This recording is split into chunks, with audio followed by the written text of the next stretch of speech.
नमस्कार, मैं डॉक्टर सर्वज्ञ शुक्ला, एकेडमिक काउंसलर किडनी। और आज हम जिस विषय पढ़ने जा रहे हैं वो है BECC 132 प्रिंसिपल्स ऑफ माइक्रोइकोनॉमिक्स। जिसमें पिछले लेक्चर्स में हम लोग बाजार संरचना के बारे में पढ़ चुके हैं। इसमें मैंने आपको बताया बाजार संरचना दो प्रकार की होती है, पूर्ण प्रतियोगिता बाजार और अपूर्ण प्रतियोगिता बाजार। पूर्ण प्रतियोगिता बाजार किस प्रकार का बाजार होता है, पूर्ण प्रतियोगिता बाजार की विशेषताएं किस प्रकार की होती हैं, पूर्ण प्रतियोगिता में अल्पकाल में और दीर्घकाल में हम किस प्रकार फर्म और उद्योग का कीमत निर्धारण करते हैं, इसके विषय में हम लोग पिछले लेक्चर्स में जानकारी प्राप्त कर चुके हैं। इसी प्रकार अपूर्ण प्रतियोगिता में हम एकाधिकार प्रतियोगिता और एकाधिकारात्मक प्रतियोगिता या एकाधिकृत प्रतियोगिता बाजार के बारे में भी जानकारी प्राप्त कर चुके हैं। एकाधिकार प्रतियोगिता क्या होती है, एकाधिकारात्मक प्रतियोगिता क्या होती है, दोनों प्रकार की प्रतियोगिताओं में क्या अंतर है, दोनों प्रकार की प्रतियोगिताओं में हम फर्म और उद्योग में मूल्य या कीमत निर्धारण किस प्रकार करते हैं, अल्पकाल और दीर्घकाल दोनों समयावधियों में।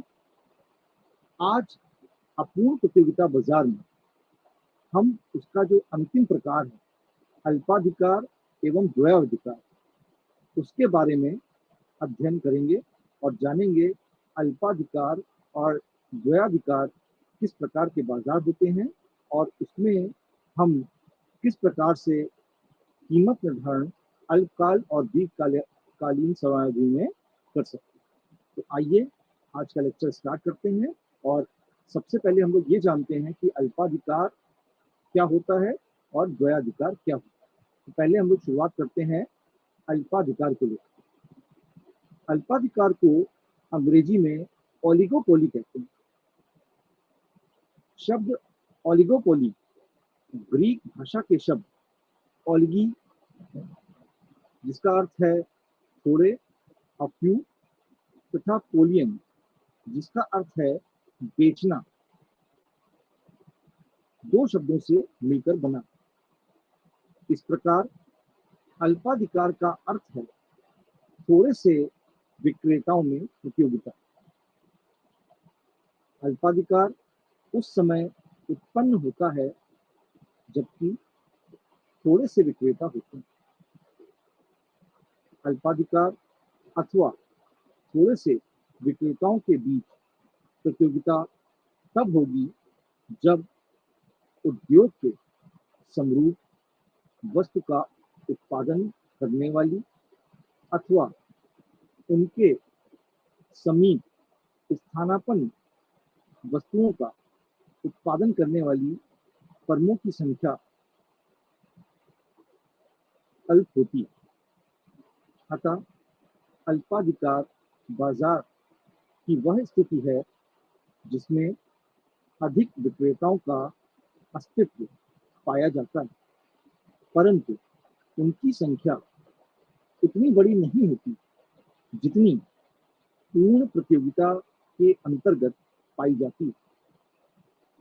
क्योंकि अल्पाधिकार में फर्मों या विक्रेताओं की संख्या बहुत सीमित पाई जाती है, इसलिए प्रत्येक फर्म में किसी निर्णय का उसके प्रतिद्वंदियों पर तो प्रभाव पड़ता ही है, साथ ही इसके प्रतिद्वंदियों द्वारा लिए गए निर्णयों का भी इस फर्म पर दूरगामी प्रभाव पड़ता है एवं इसके अनुरूप ही कीमत एवं उत्पादन संबंधी निर्णय लिए जाते हैं। यही कारण है कि अल्पाधिकार स्थिति को अर्थशास्त्रियों ने परस्पर निर्भरता की संज्ञा दी। इसी प्रकार अल्पाधिकार को कई बार कुछ में प्रतियोगिता भी कहा जाता है।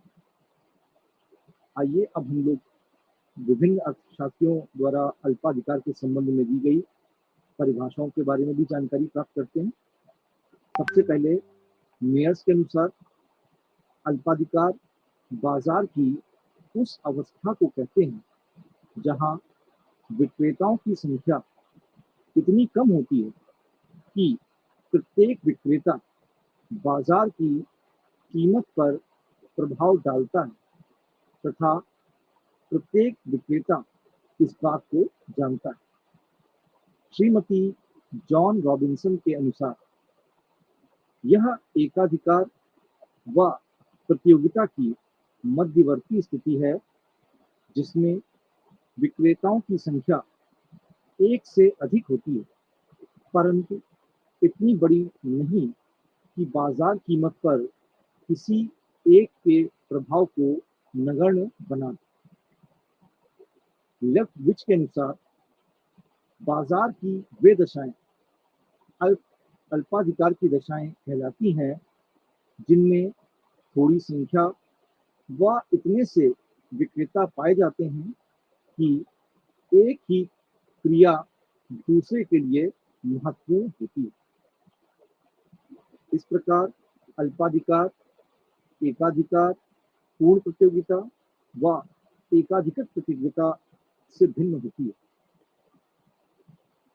एकाधिकार में केवल एक विक्रेता होता है।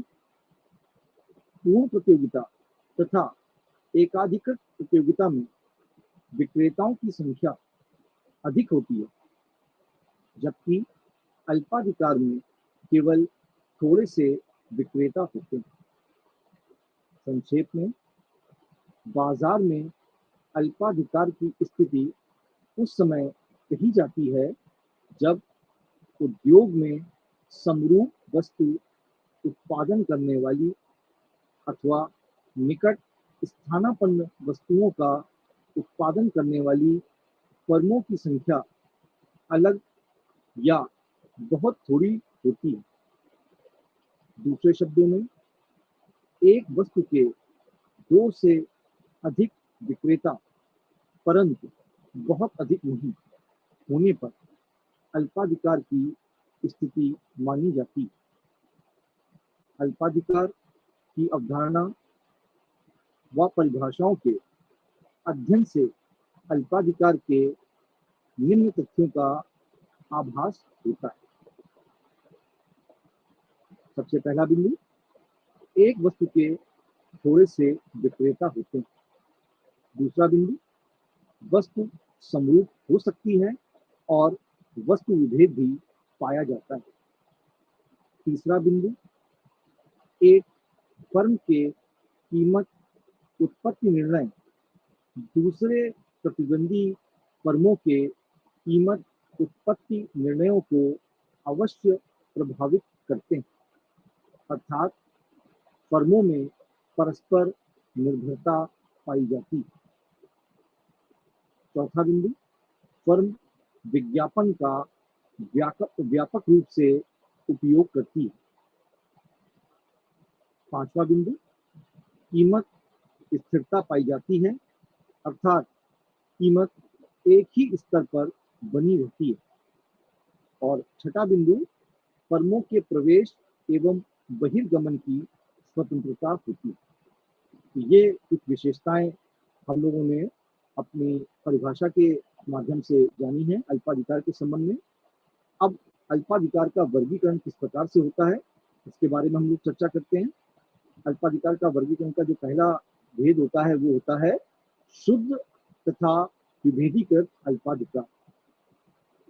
अल्पाधिकार में एक वस्तु हो सकती है अथवा उसमें अंतर पाया जाता है। जब वस्तु एक सी होती है जैसे इस्पात, सीमेंट, सोना, तांबा आदि तो उसे शुद्ध अल्पाधिकार या बिना वस्तु विभेदीकरण के अल्पाधिकार कहा जाता है।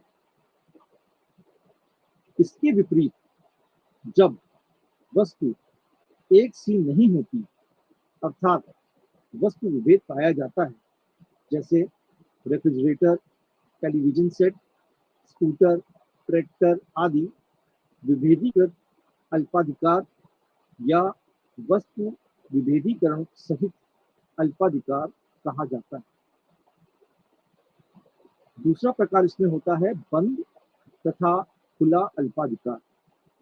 बंद अल्पाधिकार से तात्पर्य ऐसी अवस्था से है जहां उद्योगों पर कुछ फर्मों का नियंत्रण होता है और नए प्रतिद्वंदियों का प्रवेश प्रायः वर्जित होता है। इसके विपरीत खुला अल्पाधिकार वह अवस्था है जबकि उद्योग का द्वार नई फर्मों के प्रवेश के लिए खुला होता है। तीसरा प्रकार इसमें है आंशिक तथा पूर्ण अधिकार। आंशिक अल्पाधिकार के अंतर्गत उद्योगों पर एक अथवा बहुत थोड़ी फर्मों का अधिकार होता है और छोटी फर्में उसे नेता मानकर कीमत आदि के क्षेत्र में उसी का अनुसरण करती हैं। जबकि पूर्ण अल्पाधिकार में इस प्रकार की परिस्थिति नहीं होती, अर्थात जब प्रत्येक फर्म स्वतंत्र रूप से कीमत व उत्पादन संबंधी निर्णय लेती है और वह किसी अन्य फर्म पर आश्रित नहीं रहती, तो पूर्ण अल्पाधिकार कहलाया जाता है। और आखिरी प्रकार जो इसमें होता है, चौथा प्रकार, वो होता है संधियुक्त अल्पाधिकार तथा संधि विहीन अल्पाधिकार। जब उद्योगों का फर्मों के बीच कीमत, उत्पादन तथा बाजार विभाजन संबंधी समझौता हो जाता है और प्रत्येक फर्म उसी के अनुसार ही कार्य करती है, तो इसे संधियुक्त अल्पाधिकार कहते हैं। इसके विपरीत यदि फर्मों के बीच इस प्रकार के समझौते का अभाव रहता है, तो उसे संधि विहीन अल्पाधिकार कहते हैं। अब हम लोग चर्चा करते हैं अल्पाधिकार की विशेषताओं को लेकर। तो सबसे पहली विशेषता विक्रेताओं की अल्प संख्या। अल्पाधिकार में विक्रेताओं की संख्या बहुत कम होती है। थोड़े विक्रेता होने के कारण प्रत्येक विक्रेता का पूर्ति के एक बड़े भाग पर नियंत्रण रहता है और यह बाजार में वस्तु की कीमत को प्रभावित कर सकता है। जबकि दूसरी ओर एक विक्रेता की क्रियाओं तथा नीतियों का प्रभाव दूसरे प्रतियोगी विक्रेताओं की कीमत तथा उत्पादन नीति पर पड़ता है। दूसरी विशेषता है परस्पर निर्भरता। अल्पाधिकार की एक मुख्य विशेषता उद्योग की कुछ फर्मों द्वारा निर्णय लेने में पारस्परिक निर्भरता है। इसका कारण यह है कि जब प्रतिद्वंदियों की संख्या कम होती है, तो एक फर्म द्वारा किए गए वस्तु की कीमत व उत्पादन संबंधी परिवर्तनों का प्रत्यक्ष प्रभाव प्रतिद्वंदियों के लाभों पर पड़ता है, जो प्रतिक्रिया स्वरूप अपनी कीमतों, उत्पादन में जैसे भी आवश्यकता होती है परिवर्तन करते हैं। इस प्रकार एक अल्पाधिकारी उद्योग में जब कोई फर्म कीमत में कमी करती है, अपनी वस्तु का नया मॉडल प्रस्तुत करती है अथवा विज्ञापन कार्यक्रम तेजी से शुरू करती है, तो निश्चय ही उसकी प्रतिद्वंदी फर्में भी बदले में इसी प्रकार की क्रियाएं करती हैं। इस प्रकार अल्पाधिकार में परस्पर निर्भरता की स्थिति पाई जाती है। तीसरी विशेषता लगभग समरूप वस्तु या भेदित वस्तु। अल्पाधिकार में अल्पाधिकारी लगभग समरूप वस्तुओं का उत्पादन कर सकता है या भेदित वस्तुओं का भी उत्पादन अल्पाधिकार के अंतर्गत किया जा सकता है। चौथी विशेषता है नई फर्मों का कठिन प्रवेश तथा बहिर्गमन। अल्पाधिकारी उद्योग में नई फर्मों का प्रवेश कठिन होता है। इसका कारण यह है कि आरंभ से ही नई फर्मों को स्थापित करने के लिए बड़ी मात्रा में पूंजी की आवश्यकता पड़ती है, क्योंकि अल्पाधिकार में फर्मों की संख्या कम होती है और वे फर्में बहुत बड़ी होती हैं। अल्पाधिकार फर्मों के पास आवश्यक कच्चे माल की आपूर्ति के अधिकांश भाग पर स्वामित्व हो जाता है या हो सकता है, अथवा वस्तुएं पेटेंट द्वारा सुरक्षित हो सकती हैं। इन बाधाओं के कारण अल्पाधिकारी उद्योग में नई फर्मों का प्रवेश कठिन हो जाता है। पांचवी विशेषता मांग वक्र की अनिश्चितता। अल्पाधिकार में फर्मों के बड़े पैमाने पर परंपरावलंबन होने के कारण कोई भी फर्म अपनी कीमत व उत्पादन नीति के संभावित परिणामों का निश्चितता से पूर्वालोकन नहीं कर सकती। उदाहरण के लिए कोई भी फर्म यह अनुमान नहीं लगा सकती कि एक निश्चित प्रतिशत के बराबर कीमत में कटौती करने पर उसकी बिक्री में कितनी वृद्धि हो जाएगी। यही कारण है कि अल्पाधिकार में फर्मों का मांग अथवा लागत वक्र अनिश्चित होता है, क्योंकि मांग वक्र कीमतों के विभिन्न स्तरों तथा उस पर बेची जाने वाली वस्तु की विभिन्न मात्राओं को व्यक्त करता है। अतः अल्पाधिकार से किसी विशेष कीमत पर बेची जाने वाली वस्तु की मात्रा स्वयं ही अनिश्चित होती है। इसलिए मांग वक्र भी अनिश्चित होता है। वस्तुतः अल्पाधिकार के अंतर्गत फर्म का एक ही निश्चित मांग अथवा औसत आगम वक्र नहीं होता, बल्कि ऐसे कई वक्र होते हैं जो एक संभावना पर आधारित होते हैं। छठवीं विशेषता विज्ञापन की क्रियाएं। अल्पाधिकार में विक्रेताओं द्वारा विज्ञापन तथा विक्रय प्रसार की क्रियाओं पर बहुत अधिक व्यय किया जाता है। वस्तु के विक्रय प्रसार के लिए वस्तु के गुण में सुधार के अतिरिक्त डिजाइन, अनुसंधान इत्यादि पर पर्याप्त धन व्यय करके संभावित प्रतियोगियों के प्रवेश को एक बड़ी सीमा तक रोका जाता है, परंतु विज्ञापन की मात्रा तथा किस्म इस बात पर निर्भर करेगी कि फर्में समरूप वस्तुएं या भेदित वस्तुएं उत्पन्न कर रही हैं। सातवीं विशेषता कीमत स्थिरता।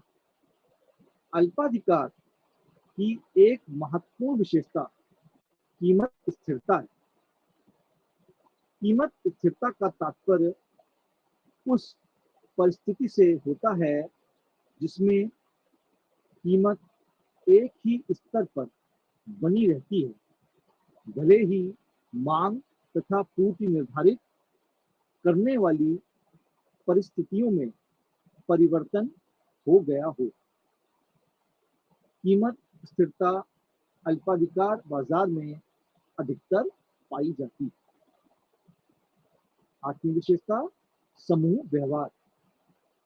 पूर्ण प्रतियोगिता, एकाधिकार तथा एकाधिकारिक प्रतियोगिता तीनों व्यक्तिगत व्यवहार के सिद्धांत पर आधारित हैं, जिनमें व्यक्तिगत फर्में इस प्रकार व्यवहार करती हैं कि उनके लाभ अधिकतम हो सकें। इसके विपरीत अल्पाधिकारी सिद्धांत व्यक्तियों की विशाल संख्या अथवा व्यक्तिगत व्यवहार का सिद्धांत नहीं है, बल्कि समूह का सिद्धांत। अल्पाधिकार में समूह की थोड़ी सी फर्में, जिनमें परस्पर निर्भरता होती है, सामान्य हितों की रक्षा के लिए कभी कभी सहयोग करती हैं, तो कभी कभी व्यक्तिगत हितों को प्राप्त करने के लिए आपस में संघर्ष करने लगती हैं। नवी विशेषता असंगति।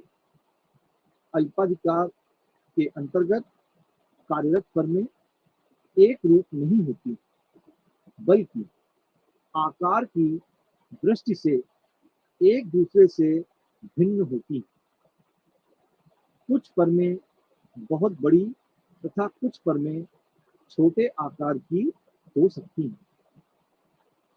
तो ये विशेषताएं थी हमारे अल्पाधिकार बाजार की। अब हम लोग चर्चा करते हैं अल्पाधिकार बाजार और एकाधिकार बाजार में क्या अंतर होता है। तो पहले इसमें जो पहला बिंदु है वो है संख्या। अल्पाधिकार में एक वस्तु के थोड़े से विक्रेता होते हैं, जबकि एकाधिकार में वस्तु का केवल एक ही विक्रेता होता है। दूसरा अंतर वस्तु से संबंधित है। अल्पाधिकार में वस्तु समरूप हो सकती है और वस्तु विभेद भी पाया जा सकता है, जबकि एकाधिकार में एक विक्रेता के साथ एक ही वस्तु पर विचार किया जाता है। अल्पाधिकार में वस्तु के निकट के स्थानापन्न पदार्थ पाए जा सकते हैं, जबकि एकाधिकार में वस्तु के स्थानापन्न पदार्थ नहीं पाए जाते हैं। तीसरा अंतर है प्रतिद्वंदी फर्म का प्रभाव।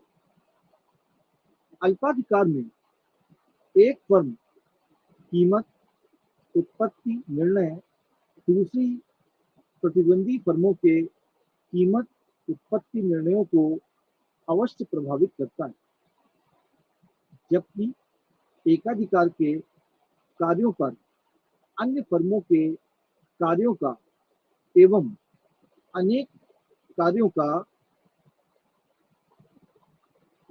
अन्य फर्मों के कार्यों पर विशेष प्रभाव नहीं पड़ता। मांग वक्र। अल्पाधिकार में एक फर्म के मांग वक्र या औसत आय वक्र का पता लगाना प्राय कठिन होता है, जबकि एकाधिकारी में फर्म के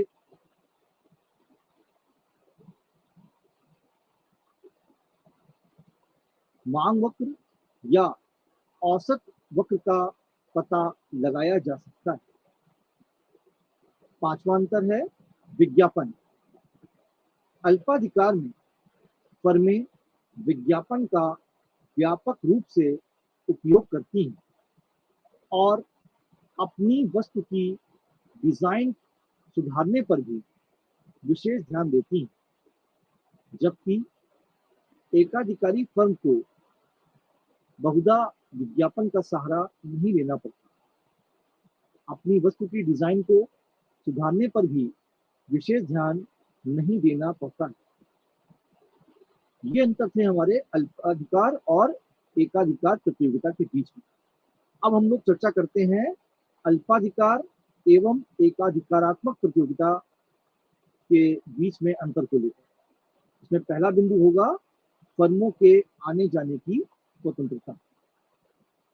अल्पाधिकार में नई फर्मों के प्रवेश में पेटेंट, राइट्स, ट्रेडमार्क आदि की कठिनाई होती है तथा स्थायी संपत्तियों में अधिक विनियोजन के कारण पुरानी फर्मों के बहिर्गमन में भी कठिनाई होती है, जबकि एकाधिकारात्मक प्रतियोगिता में फर्मों का आकार छोटा होता है तथा वे स्थानापन्न वस्तुएं उत्पादित कर सकती हैं, अतः उन्हें उद्योगों में आने जाने की स्वतंत्रता होती है।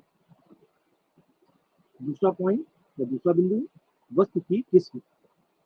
अल्पाधिकार में समरूप एवं विभेदित दोनों प्रकार की वस्तुओं का उत्पादन एवं विक्रय किया जाता है, जबकि एकाधिकारात्मक प्रतियोगिता में विभेदित वस्तुओं का उत्पादन तथा विक्रय किया जा सकता है। तीसरा बिंदु, कीमत निर्धारण। अल्पाधिकार में एक फर्म की उत्पादन एवं कीमत नीतियों का अध्ययन अन्य फर्मों द्वारा किया जाता है। एकाधिकारात्मक प्रतियोगिता में फर्में स्वयं कीमत निर्धारित कर सकती हैं। चौथा बिंदु, फर्म का मांग वक्र। अल्पाधिकार में फर्म का मांग वक्र बड़ा अनिश्चित होता है, क्योंकि प्रत्येक फर्म का व्यवहार स्वतंत्र एवं निश्चित नहीं होता, अपितु वह दूसरी फर्मों के व्यवहार पर निर्भर करती है। इसलिए अल्पाधिकार में फर्म का सही मांग वक्र नहीं खींचा जा सकता। एकाधिकारात्मक प्रतियोगिता में यदि किसी फर्म द्वारा कीमत में परिवर्तन किया जाता है तो अन्य फर्मों पर इसका कोई विशेष प्रभाव नहीं पड़ता, अतः इस स्थिति में फर्म का मांग वक्र निश्चित होता है। एकाधिकारात्मक प्रतियोगिता में यदि किसी फर्म द्वारा कीमत में परिवर्तन किया जाता है तो अन्य फर्मों पर इसका कोई विशेष प्रभाव नहीं पड़ता, अतः इस स्थिति में फर्म का मांग वक्र अनिश्चित होता है। विज्ञापन एवं विक्रय संवर्धन, ये अगला बिंदु है। अल्पाधिकार में विभिन्न उत्पादकों के कारण विज्ञापन तथा विक्रय संवर्धन क्रियाएं महत्वपूर्ण भूमिका निभाती हैं तथा विज्ञापन जीवन मृत्यु का प्रश्न बन जाता है, क्योंकि जो फर्म अपने प्रतियोगियों के मुकाबले का विज्ञापन नहीं कर सकती, उसके ग्राहक दूसरे उत्पादकों के पास चले जाते हैं। एकाधिकारात्मक प्रतियोगिता में उत्पादक अपने उत्पादन को प्रचलित करने के लिए विज्ञापन देते हैं, लेकिन अल्पाधिकार की अपेक्षा एकाधिकारात्मक प्रतियोगिता में विक्रय एवं संवर्धन लागतें कम होती हैं। अगला जो बिंदु हम लोग चर्चा करेंगे वो है अल्पाधिकार में कीमत व उत्पादन का निर्धारण। यह अपूर्ण प्रतिस्पर्धा का ही एक अंग है, जिसमें थोड़े से विक्रेता होते हैं। थोड़े से विक्रेता होने के कारण प्रत्येक विक्रेता कुल पूर्ति का एक बड़ा भाग उत्पादित करता है और इस प्रकार पूर्ति पर उसका महत्वपूर्ण नियंत्रण होने से वह बाजार में मूल्य को प्रभावित कर सकता है, जिसमें विक्रेताओं द्वारा बेची जाने वाली वस्तु एक प्रकार की हो सकती है या उससे भिन्नता भी पाई जाती है। विभेदीकृत अल्पाधिकार के अंतर्गत कीमत उत्पादन विश्लेषण। विभेदीकृत अल्पाधिकार के अंतर्गत फर्मों की संख्या कम होती है और उनकी वस्तुएं भिन्न भिन्न होती हैं। अल्पाधिकार के अधीन वास्तविक कीमत निर्धारित करने हेतु फर्मों द्वारा विभिन्न रीतियां अपनाई जाती हैं। पहला बिंदु, स्वतंत्र कीमत निर्धारण। स्वतंत्र कीमत निर्धारण का अर्थ है कि अल्पाधिकार उद्योग के अंतर्गत प्रत्येक फर्म अपनी कीमत तथा उत्पादन मात्रा संबंधी नीतियां दूसरों से स्वतंत्र रूप से निर्धारित कर सकती है। यहाँ पर भी कई स्थितियों की कल्पना की जा सकती है। यदि अल्पाधिकारी फर्में द्वारा उत्पादित वस्तुओं में किसी प्रकार का अंतर नहीं है और सब फर्मों के मध्य बाजार विभाजन बराबर है, तो स्वतंत्र कीमत निर्धारण के फलस्वरूप विभिन्न फर्मों में एक समान कीमत रखने की प्रवृत्ति पाई जाएगी। इसके विपरीत यदि फर्मों द्वारा उत्पादित वस्तुओं में किसी प्रकार का अंतर है, तो स्वतंत्र कीमत निर्धारण के अंतर्गत प्रत्येक अल्पाधिकारी फर्म की कीमत एकाधिकारी कीमत के बराबर होगी, परंतु एक सी उपज, उत्पादन लागतें, रेखाएं व समस्त फर्मों के मध्य बाजार का समान विभाजन होना आदि काल्पनिक स्थितियां हैं जो व्यावहारिक जगत में नहीं पाई जाती। परिणामतः अनिश्चितता का वातावरण उत्पन्न हो जाता है और अल्पाधिकार में कीमत तथा उत्पादन का निर्णय प्रायः कठिन हो जाता है। ऐसी स्थिति में उनमें से कोई एक संभावना हो सकती है। पहली संभावना है प्रतिद्वंदी विक्रेताओं में से निरंतर कीमत युद्ध होने के कारण कीमत में पहले से अधिक अस्थिरता आ जाती है। दूसरी संभावना, कीमत किसी अनिश्चित स्तर पर स्थिर हो सकती है। और तीसरी संभावना है किसी प्रकार से कीमत का कोई संतोषजनक स्तर स्थापित हो सकता है और फिर अल्पाधिकारी उस स्तर को कठोरता के साथ बनाए रख सकता है। दूसरा इसका प्रकार है गुटबंदी या क्लूजन के अंतर्गत कीमत निर्धारण। स्वतंत्र कीमत निर्धारण नीति के फलस्वरूप अनिश्चितता तथा असुरक्षा की भावना उत्पन्न होती है। इसका प्रत्यक्ष परिणाम अल्पाधिकार फर्मों की गुटबंदी होता है। गुटबंदी, जैसा नाम से स्पष्ट है, के अंतर्गत विक्रेताओं के बीच कीमत व उत्पादन मात्रा आदि के संबंध में किसी न किसी प्रकार का प्रत्यक्ष अथवा परोक्ष समझौता हो जाता है। इस प्रकार का समझौता या तो परंपरा या दृढ़ व्यवहार के स्वरूप में हो सकता है अथवा व्यापारिक संघ द्वारा भले आदमियों के समझौते के रूप में किया जा सकता है अथवा यह एक औपचारिक लिखित समझौते के रूप में हो सकता है।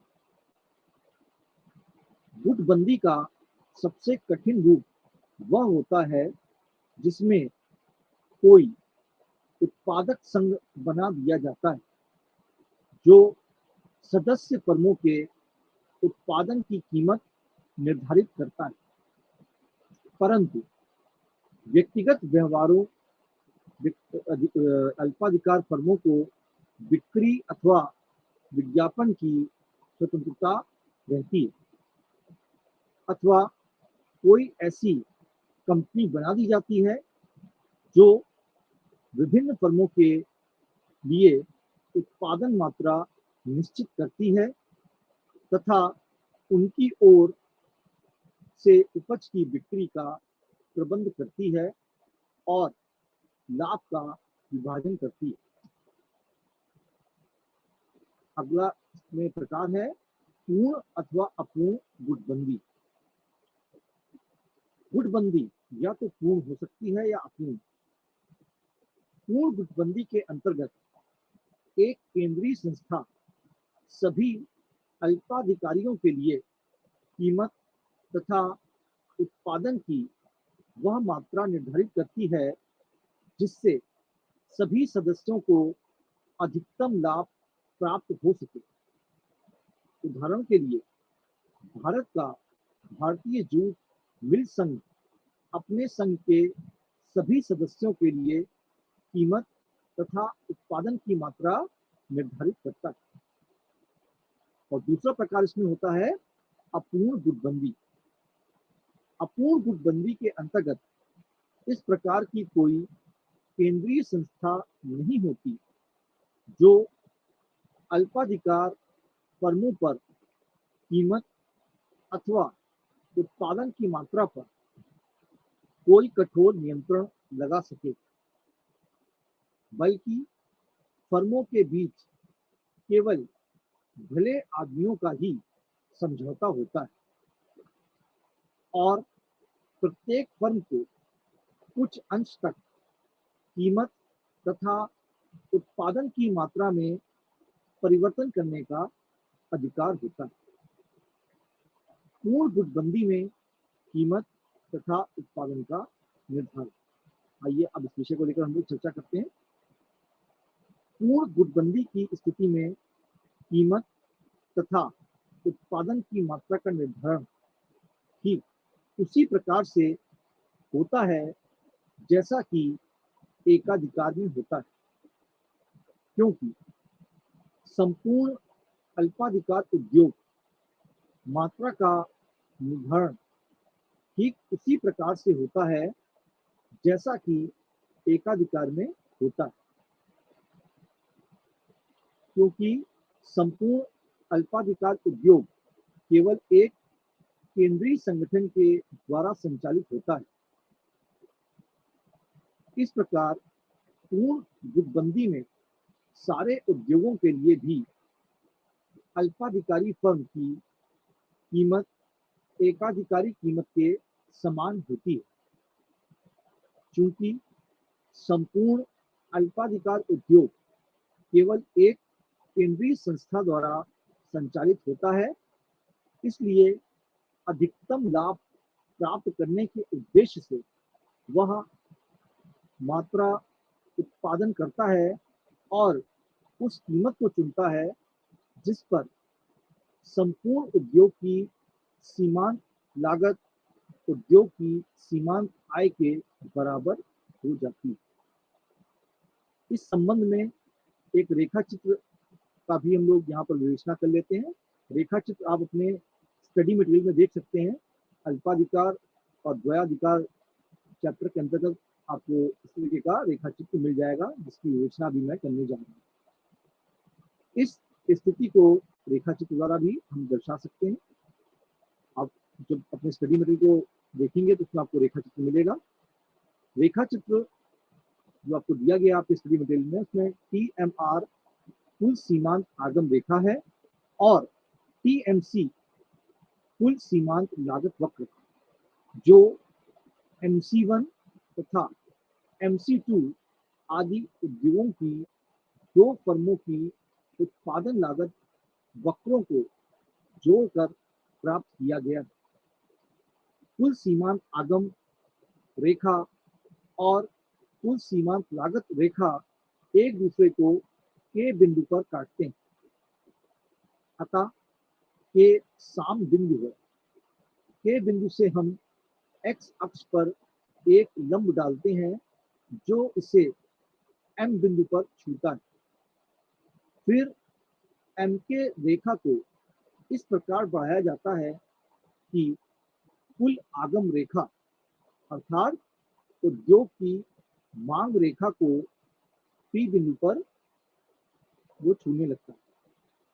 इस दशा में पीएम सारे उद्योग के लिए एकाधिकारी की कीमत है और ओएम इस कीमत से संबंधित उत्पादन की मात्रा है जिसका दो फर्मों ने उत्पादन किया है। दूसरे शब्दों में हम कह सकते हैं OM1 plus OM2 is equal to OM। यह कहना कठिन है कि उद्योग के संयुक्त लाभ का दो फर्मों के बीच किस प्रकार विभाजन होगा। दोनों फर्मों के बीच संयुक्त लाभ का वितरण उनकी उत्पादन मात्राओं के अनुपात में किया जा सकता है।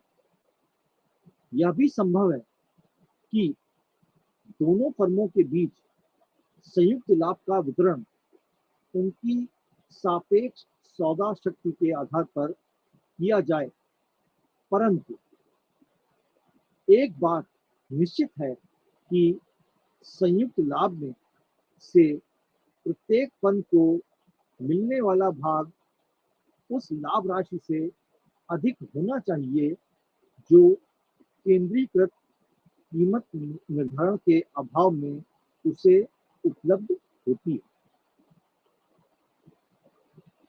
और तीसरा जो चर्चा का बिंदु है इसमें वो है कीमत नेतृत्व के अंतर्गत कीमत निर्धारण। कीमत के अंतर्गत अल्पाधिकार उद्योग की फर्में उस कीमत पर अपनी वस्तुओं को बेचने के लिए तत्पर हो जाती हैं जो उद्योग के किसी एक सदस्य के द्वारा निर्धारित की जाती है।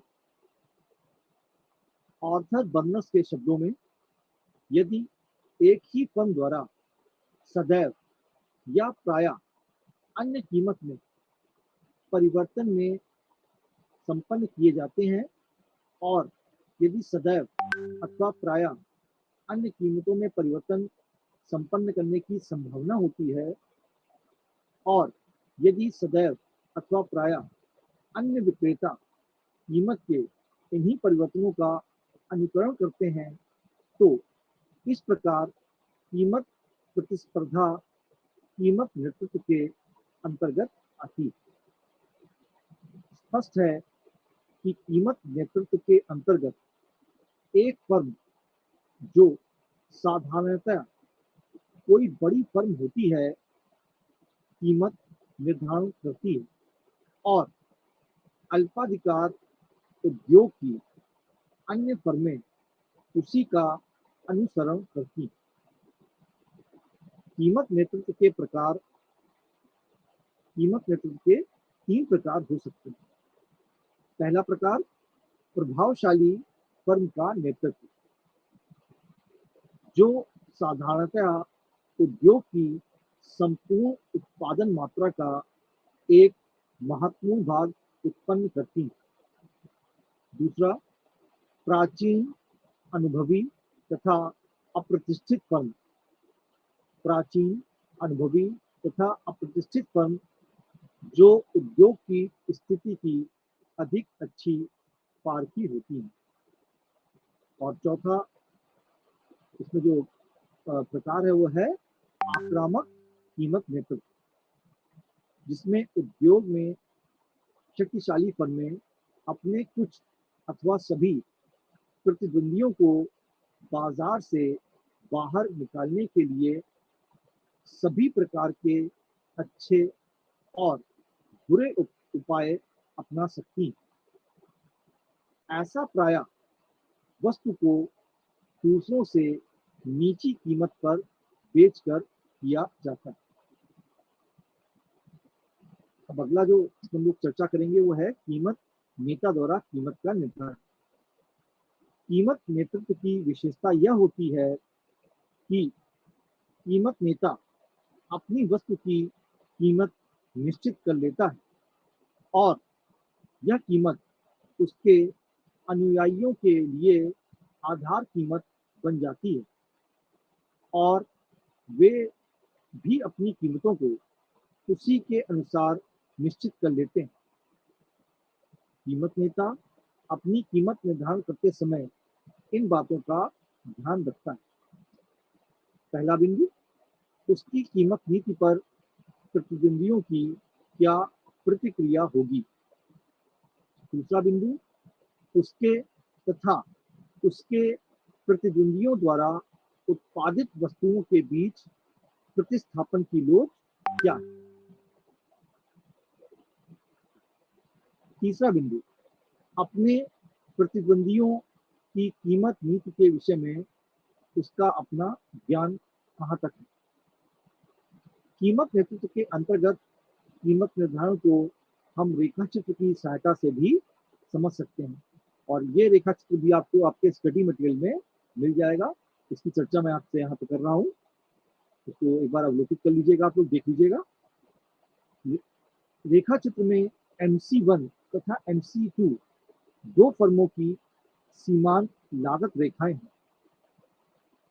IR औसत आगम और MR सीमांत आगम रेखा है, जो दोनों फर्मों के लिए एक सी है, क्योंकि दोनों बिल्कुल एक सी वस्तुओं को बेचती हैं। इसमें एक फर्म की उत्पादन लागत कम अर्थात MC1 है और दूसरी फर्म की उत्पादन लागत अधिक यानी कि MC2 है। साम्य की स्थिति में पहली फर्म जिसकी उत्पादन लागत कम है अपनी कीमत तथा उपज की मात्रा K1 बिंदु के अनुसार उसकी सीमांत मात्रा होगी। इसी तरह दूसरी फर्म अपनी कीमत और उपज की मात्रा K2 बिंदु के अनुसार निश्चित करेगी, क्योंकि इस बिंदु पर उसकी सीमांत लागत सीमांत आगम के बराबर है। निश्चित करेगी अर्थात P1 M1 कीमत होगी और OM1 उत्पादन की मात्रा होगी।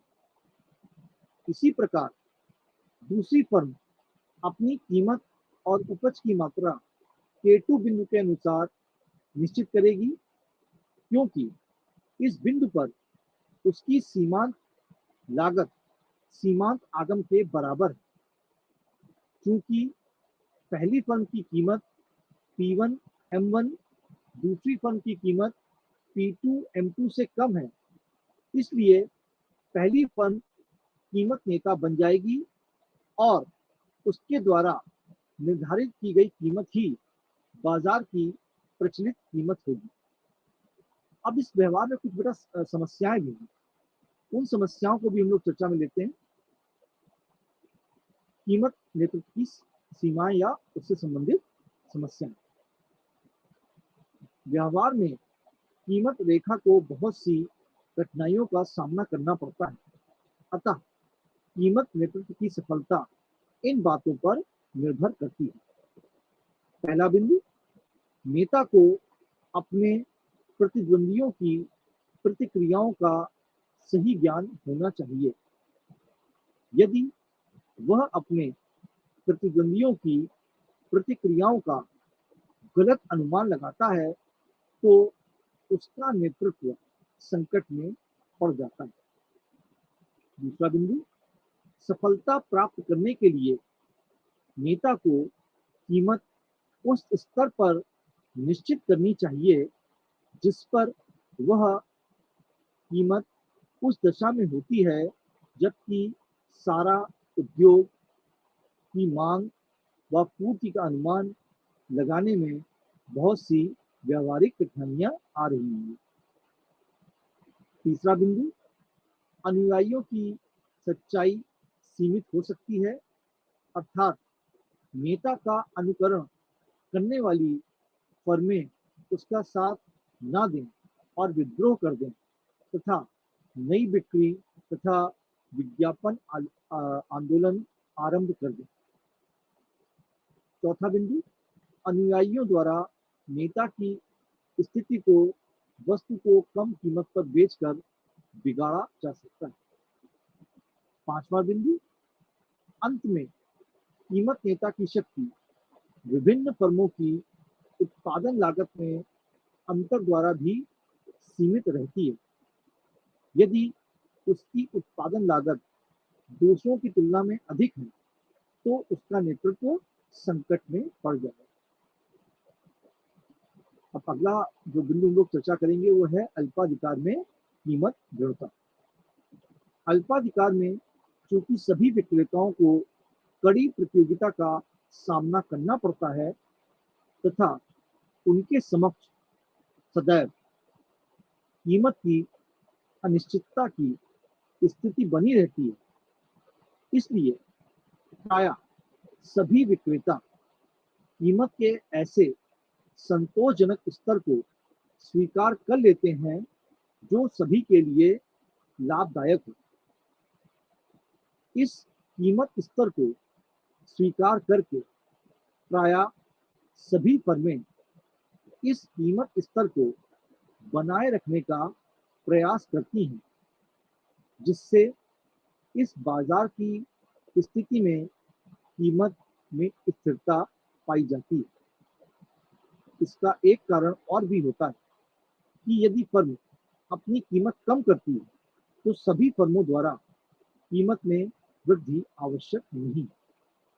परिणाम स्वरूप कीमत में दृढ़ता अथवा स्थिरता दिखाई पड़ती है तथा एक फर्म की मांग रेखा भी उचित या कैंकेड हो जाती है, अर्थात अल्पाधिकार के अंतर्गत वस्तु के मांग वक्र में एक कोना होता है जो वर्तमान मूल्य से संबंधित होता है।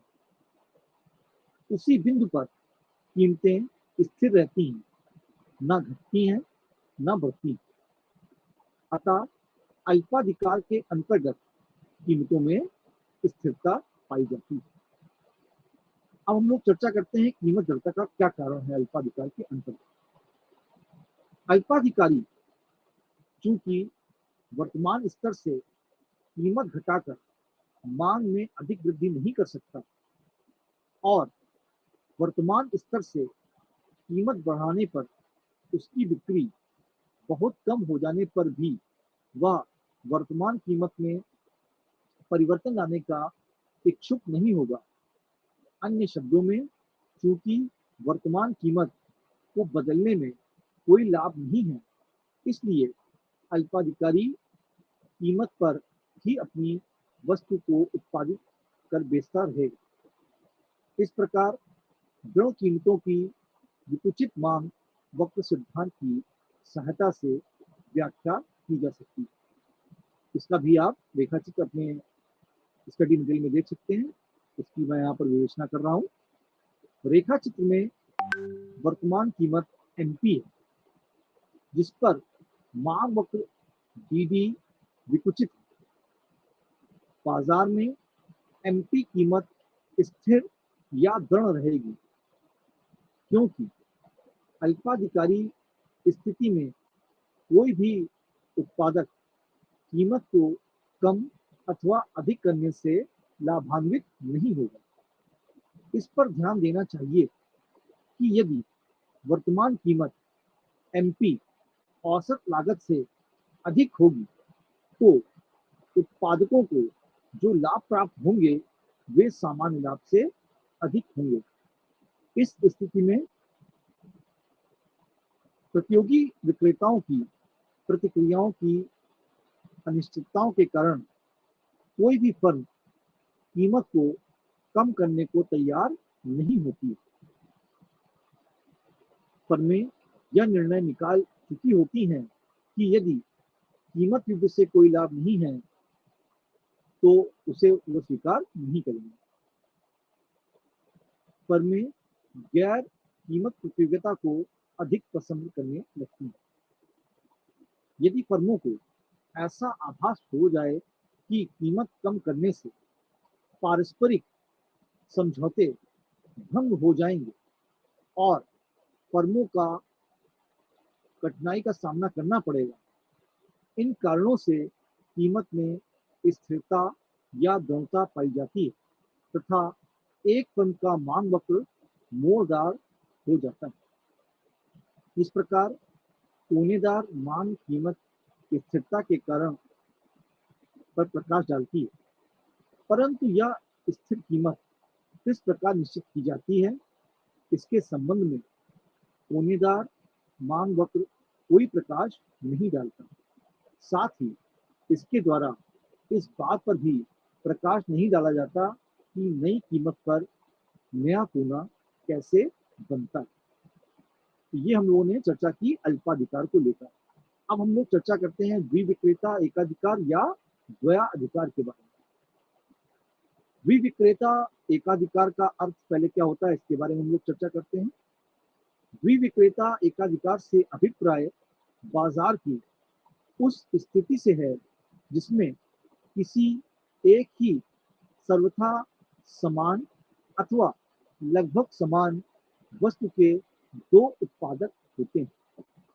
दोनों ही अपने उत्पादन कार्य में स्वतंत्र होते हैं एवं दोनों की वस्तुएं एक दूसरे से प्रतियोगिता करती हैं। यदि एक विक्रेता अपनी उपज तथा कीमत संबंधी निर्णय में परिवर्तन करता है तो दूसरे की प्रतिक्रिया का ध्यान में रखे उत्पादन की मात्रा अथवा कीमत को निश्चित नहीं करता। डॉक्टर जॉन के शब्दों में द्विविक्रेता एकाधिकार बाजार की वह स्थिति है जिसमें एक ही सर्वथा समान अथवा लगभग समान वस्तु के दो उत्पादक होते हैं जो अपनी बीज कीमत अथवा उत्पादन मात्रा के विषय में किसी भी प्रकार के समझौते से बाध्य नहीं होते। संक्षेप में द्विविक्रेता एकाधिकार बाजार की ये विशेषताएं होती हैं। पहली विशेषता, यह एक ऐसी स्थिति का द्योतक है जिसमें केवल दो ही उत्पादक होते हैं। दूसरी विशेषता, दोनों सर्वथा समान अथवा लगभग समान वस्तु का विक्रय करते हैं। तीसरी विशेषता, दोनों ही अपने उत्पादन कार्य में स्वतंत्र होते हैं, तब दोनों ही वस्तुएं एक दूसरे से प्रतियोगिता करती हैं। चौथी विशेषता, प्रत्येक प्रतिस्पर्धा को स्वयं अपनी नीति का निर्धारण करने में दूसरे प्रतिस्पर्धी की नीति को ध्यान में रखना आवश्यक होता है। द्विविक्रेता एकाधिकार आवश्यक रूप से अपूर्ण प्रतियोगिता की स्थिति नहीं होती, क्योंकि दोनों विक्रेता परस्पर मिलकर उत्पादन करने लग सकते हैं। तब द्वयाधिकार की स्थिति समाप्त हो जाएगी। इसके विपरीत यह भी संभव है कि गला काट प्रतियोगिता के कारण पूर्ण प्रतियोगिता की दिशाएं उत्पन्न हो जाएं। द्विविक्रेता एकाधिकार के अंतर्गत कीमत तथा उत्पादन मात्रा का निर्धारण द्विविक्रेता एकाधिकार के अंतर्गत कीमत तथा उत्पादन मात्रा के निर्धारण की समस्या अत्यंत जटिल होती है। फ्रांस के अर्थशास्त्री क्रूनो तथा इंग्लैंड के अर्थशास्त्री एजवर्थ ने सर्वप्रथम द्वयाधिकार के अंतर्गत कीमत निर्धारण की समस्या का अध्ययन किया और इस समस्या के समाधान के लिए सुनियोजित मॉडल प्रस्तुत किया। इन अर्थशास्त्रियों द्वारा प्रस्तुत समाधान को परंपरावादी सिद्धांत के नाम से जाना जाता है। आधुनिक अर्थशास्त्रियों द्वारा प्रस्तुत समाधान को परंपरावादी सिद्धांत के नाम से भी जाना जाता है। आधुनिक अर्थशास्त्रियों ने इसे द्वयाधिकार के अंतर्गत कीमत निर्धारण की समस्या का अध्ययन किया। चैम्बरलिन, बॉमोल, स्पीजी आदि अर्थशास्त्रियों के नाम इस संबंध में उल्लेखनीय हैं। मोटे तौर पर द्वयाधिकार में कीमत निर्धारण की संभावित दशाओं का विश्लेषण इस प्रकार किया जा सकता है। समझौता हो जाने पर यदि दोनों विक्रेता आपस में समझौता करके बाजारों का बंटवारा कर लेते हैं तो दोनों विक्रेताओं द्वारा अपने अपने बाजारों में एकाधिकार के समान कीमत निश्चित करने की स्थिति उत्पन्न हो जाएगी। और दूसरा तरीका है प्रतियोगिता की स्थिति में। यदि दोनों फर्मों के बीच कोई समझौता नहीं होता तो उनमें प्रतियोगिता की स्थिति रहेगी और कीमत युद्ध छिड़ने की संभावना रहेगी। प्रत्येक विक्रेता अपने उत्पादन का कीमत घटाकर दूसरे विक्रेता के ग्राहकों को अपनी ओर खींचने का प्रयास करेगा तथा कीमत घटने का यह क्रम तब तक चलता रहेगा जब तक कि दोनों विक्रेताओं की कीमत उनकी सीमांत लागत के बराबर नहीं हो जाए। तो इस प्रकार हमने आज अल्पाधिकार और द्वयाधिकार के बारे में जाना। आशा करता हूँ ये लेक्चर आपको समझ में आया होगा। अगली लेक्चर में हम लोग फिर मुलाकात करेंगे। नमस्कार।